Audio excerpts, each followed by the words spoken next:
السلام علیکم ورحمۃ اللہ وبرکاتہ۔ دماغ سے گندے خیال نکالنے کا عمل۔ محترم ناظرین، آج ہم جس موضوع پر بات کرنے جا رہے ہیں وہ بہت ہی اہم اور خاص ہے۔ وہ موضوع ہے کہ دماغ میں شیطانی خیالات اور وسوسوں کا آنا۔ تو دوستو، شیطانی وسوسوں کا آنا شریعت میں کیا حکم ہے؟ کیا گندے وسوسوں اور خیالوں کا بھی انسان کو گناہ ملتا ہے؟ اور اگر نماز کے دوران گندے خیالات آئیں تو کیا نماز باطل ہو جائے گی؟ اور آج ہم آپ کو یہ بھی بتائیں گے کہ دوران نماز اور عام حالت میں ان وسوسوں کے پیدا ہونے کی وجوہات کیا ہے اور ایسے وسوسوں سے بچنے کا مسنون طریقہ کیا ہے۔ اس حوالے سے احادیث مبارک اور حضرت علی رضی اللہ تعالیٰ عنہ کا وہ فرمان بتائیں گے جس کی مدد سے آپ ان سے جان چھڑا سکتے ہیں، لیکن اس کے لیے یہ ویڈیو آخر تک ضرور دیکھیے گا۔ تو محترم دوستو، وسوسہ بیماری کی ایک قسم ہے جو کہ شیطان کے انسان پر حاوی ہونے کی وجہ سے پیدا ہوتی ہے، یا پھر نفس امارہ کا جب غلبہ ہو تب وسوسے آتے ہیں۔ موجودہ دور میں منتشر بیماریوں میں سے وسوسہ بہت ہی خطرناک بیماری ہے۔ وسوسہ برے خیالات اور شکوک و شبہات کا نام ہے جسے شیطان انسان کے دل میں ڈالتا ہے۔ یہ وسوسہ کبھی عقیدہ کے متعلق ہوتا ہے، مثال کے طور پر یہ خیال آنا کہ کیا اللہ موجود ہے؟ اللہ کو کس نے پیدا کیا؟ کبھی عبادت جیسے صلاۃ اور طہارت میں شک کے طور پر آتا ہے، تو کبھی موہوم بیماریوں سے خوف اور ان کے بارے میں فکر مندی سے متعلق ہوتا ہے۔ نیز مختلف حوالوں سے انسان وسوسوں کا شکار رہتا ہے۔ کبھی یہ ہوتا ہے کہ نماز کی تکبیر ترحیمہ ہوتے ہیں، ہم خیالوں کی وادی میں جا نکلتے ہیں، پھر ہوش تب آتا ہے جب امام صاحب سلام کی صدائیں لگا رہے ہوتے ہیں۔ یہ بھی پیش آتا رہتا ہے کہ ہم اپنے عقائد اور شعائر دین وغیرہ کے بارے میں شک سا گزرنے لگتا ہے، تب ہم سہم سے رہ جاتے ہیں، ہمیں اپنا ایمان خطرے سے دو چار محسوس ہوتا ہے۔ تو دوستو، اب سوال پیدا ہوتا ہے کہ کیا وسوسے پیدا کیوں ہوتے ہیں؟ ان وسوسوں کی الجھن میں ہمارے لیے اسلام میں کیا حکم ہے؟ تو آئیے شریعت اور سنت کی روشنی میں اس الجھن کی سلجھن دریافت کرتی ہوں۔ حضرت ابو ہریرہ رضی اللہ تعالیٰ عنہ کہتے ہیں کہ رسول پاک صلی اللہ علیہ وسلم کے صحابہ میں سے کچھ لوگ آئے اور انہوں نے عرض کیا، یا رسول اللہ، ہم اپنے دلوں میں ایسے وسوسے پاتے ہیں جن کو بیان کرنا ہم پر گراں ہے۔ ہم نہیں چاہتے کہ ہمارے اندر ایسے وسوسے پیدا ہوں اور ہم ان کو بیان کریں۔ آپ نے فرمایا، کیا تمہیں ایسے وسوسے ہوتے ہیں؟ انہوں نے کہا، ہاں۔ آپ نے فرمایا، یہ تو عین ایمان ہے۔ یعنی حضور صلی اللہ علیہ وسلم نے وسوسوں کو عین ایمان قرار دیا کہ انسان اس برا سمجھتا ہے جو وسوسے اسے آتے ہیں۔ جیسا کہ کسی صحابی نے وسوسہ کی شکایت کی تو آپ صلی اللہ علیہ وسلم نے فرمایا، اللہ اکبر، اللہ اکبر، شکر ہے اس اللہ کا جس نے شیطان کے مکر کو وسوسہ بنا دیا۔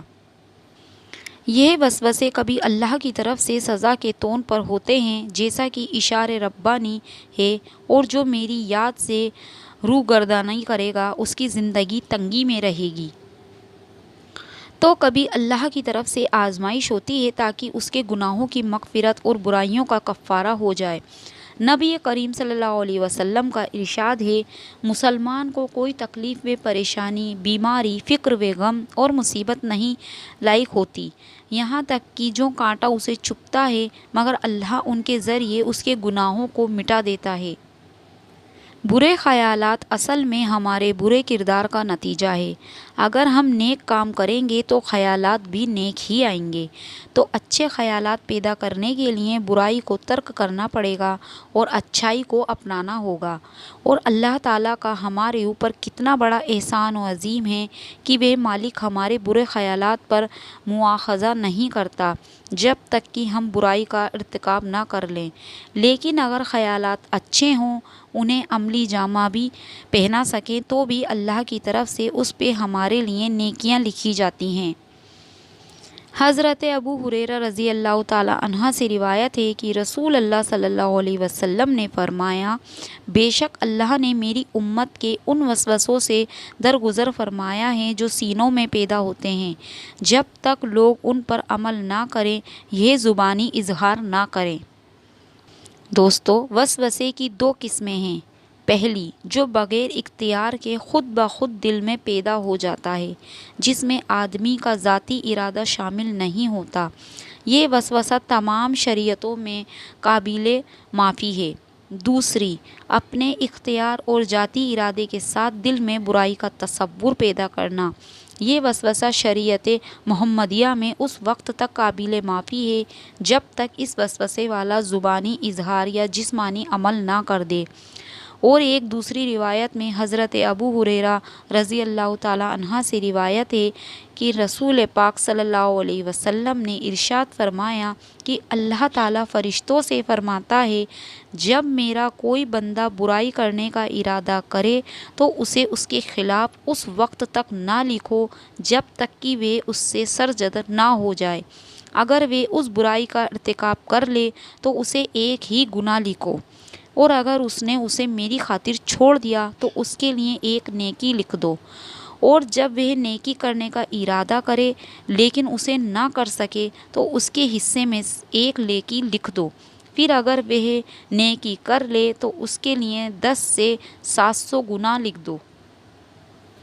اسی طرح ایک اور حدیث میں مذکور ہے، ابو امامہ رضی اللہ تعالیٰ عنہ بیان کرتے ہیں کہ نبی کریم صلی اللہ علیہ وسلم نے فرمایا کہ بائیں طرف والا فرشتہ غلطی کرنے والے مسلمان سے 6 گھنٹے تک قلم اٹھائے رکھتا ہے، تو اگر وہ اپنے کیے پر نادم ہو اور اللہ تعالیٰ سے استغفار کرے تو اسے ختم کر دیتا ہے، اگر نہ کرے تو ایک گناہ لکھتا ہے۔ تو دوستو، یہ دھیان رہے کہ شیطانی وسوسے سے نماز باطل نہیں ہوتی۔ نماز اپنی جگہ درست ہے، بھلے جیسے بھی خیالات آتے ہوں۔ اسی لیے اس وسوسے سے پریشان ہو کر نماز چھوڑ دینا بہر صورت غلط ہے، کیونکہ نماز دین کا ستون ہے اور اسے قائم کیے بغیر ہم مسلمان نہیں ہو سکتے۔ حضور پاک صلی اللہ علیہ وسلم نے فرمایا، جب نماز کے لیے اذان دی جاتی ہے تو شیطان ہوا خارج کرتا ہوا بڑی تیزی کے ساتھ پیٹھ موڑ کر بھاگتا ہے تاکہ اذان کی آواز نہ سن سکے۔ جب اذان ختم ہو جاتی ہے تو پھر واپس آ جاتا ہے، لیکن جوں ہی تکبیر شروع ہوئی وہ پھر پیٹھ موڑ کر بھاگتا ہے۔ جب تکبیر بھی ختم ہو جاتی ہے تو شیطان دوبارہ آ جاتا ہے اور نمازی کے دل میں وسوسے ڈالتا ہے، کہتا ہے کہ فلاں بات یاد کرو، فلاں بات یاد کرو۔ ان باتوں کی شیطان یاد دہانی کرتا ہے جن کا اسے خیال بھی نہ تھا۔ اس طرح اس شخص کو یہ بھی یاد نہیں رہتا کہ اس نے کتنی رکعتیں پڑھی ہیں۔ تو ناظرین، آئیے ہم اب جانتے ہیں کہ نماز اور عام حالات میں شیطانی وسوسوں سے کیسے بچا جائے۔ شیطانی وسوسے لوگوں کے لیے بے حد پریشان کن ہیں، خاص طور سے نمازی حضرات کے لیے۔ اگر نماز میں وسوسہ پیدا ہو کہ سورہ فاتحہ میں نے پڑھی کہ نہیں، تو ایک مرتبہ مزید فاتحہ پڑھ لیں، کیونکہ ایسا بھی ممکن ہے کہ آپ نے فاتحہ نہ پڑھی ہو، لیکن اگر ہمیشہ نماز میں سورہ فاتحہ نہ پڑھنے کا خیال پیدا ہو تو یہ یقیناً شیطان کی طرف سے ہے، جو آپ کو نماز سے غافل کر دینا چاہتا ہے۔ یہی چیز اور کوئی ذکر یا دعا پڑھنے یا نہ پڑھنے سے متعلق منتخب کر دے سکتے ہیں۔ اور اگر آپ کے دل میں ایک سجدہ کم کرنے کا یا ایک رکعت کم سے زیادہ کرنے کا خیال آ رہا ہے تو یہ شک کا معاملہ ہے۔ یہ یقین پر اعتماد کرتے ہوئے صرف ایک ہی سجدہ شمار کریں اور ایک سجدہ مزید کریں۔ آخر میں سلام پھیرنے سے پہلے سجدہ سہو بھی کر لیں۔ اگر آپ کے ساتھ ایسا معاملہ اکثر ہوتا ہے تو ہلکی تیز ہوا کے ساتھ تکبیر کہا کریں، حتیٰ کہ سجدے میں جاتے ہوئے بھی، تاکہ آپ کو معلوم ہو کہ میں ابھی ایک سجدہ کر لیا ہوں، اب دوسرا کرنا ہے۔ اگر کسی کو اکثر پہلا سجدے کے متعلق شک ہو جاتا ہے کہ قضا کیا کہ نہیں، اگر شک ہو جائے تو آخر میں سجدہ سہو کر لیں، کیونکہ قضا اولی واجب ہے۔ اگر چھوٹ جائے تو سلام پھیرنے سے پہلے سجدہ سہو کر لیں سے وجوب بھی تلاوی ہو جائے گی۔ نماز میں انہی مجفورہ چیزوں کا وسوسہ زیادہ تر پیدا ہوتا ہے۔ اگر یہ وسوسے ہمیشہ آیا کریں، یعنی ہر نماز میں ہمیشہ اس قسم کا شبہ پیدا ہو، تو یقیناً یہ شیطان کی طرف سے ہے، جو انسان کو نماز سے غافل کر دینا چاہتا ہے، بلکہ اس طرح نماز سے ہی دور کرنا چاہتا ہے۔ تو ناظرین، اکثر لوگ نماز پڑھتے ہیں مگر انہیں نماز کی لذت نہیں محسوس ہوتی اور وہ شیطانی وسوسوں کا شکار رہتے ہیں۔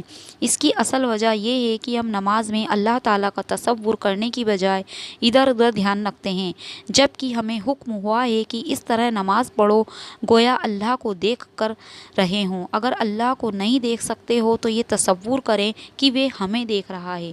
اور یہ بھی ضروری ہے کہ عبادت میں اخلاص پیدا کیا جائے اور اخلاص ختم کرنے والوں کاموں سے بچا جائے، یعنی عبادت خالص اللہ کا تقرب حاصل کرنے کے لیے ہو، اس میں دنیاوی کوئی غرض و منفعت شامل نہ ہو، اور پھر عبادت میں خشوع و خضوع پیدا کریں، تو انشاءاللہ ہمیں عبادت کی لذت محسوس ہوگی، شیطانی وسوسے اور اس کی تدابیر سے بھی بچا جا سکے گا، اور ہماری عبادت اللہ کے یہاں مقبول ہوگی۔ آخری پر ہم اس بات کی طرف بھی توجہ دلانا چاہتے ہیں کہ ہماری ذمہ داری بنتی ہے کہ ہم کسی بھی ایسے کام کو باز رہیں جس کی وجہ سے نماز یا عام حالت میں برے خیالات پیدا ہوتے ہیں۔ مثلاً بعض لوگ حیا باختہ فلمیں دیکھتے ہیں یا تصویریں دیکھتے ہیں جو ذہن میں رچ بس جاتی ہیں اور پھر اپنا کام دکھاتی ہیں۔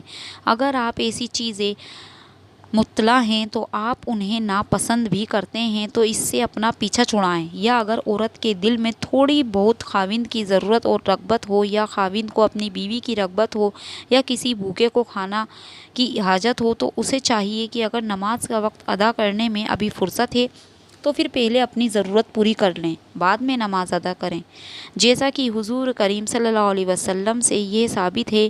آپ نے فرمایا، جب شام کا کھانا سامنے رکھ دیا جائے تو نماز مغرب سے پہلے کھانا کھاؤ اور اپنا کھانا چھوڑ کر نماز کے لیے عجل نہ کرو۔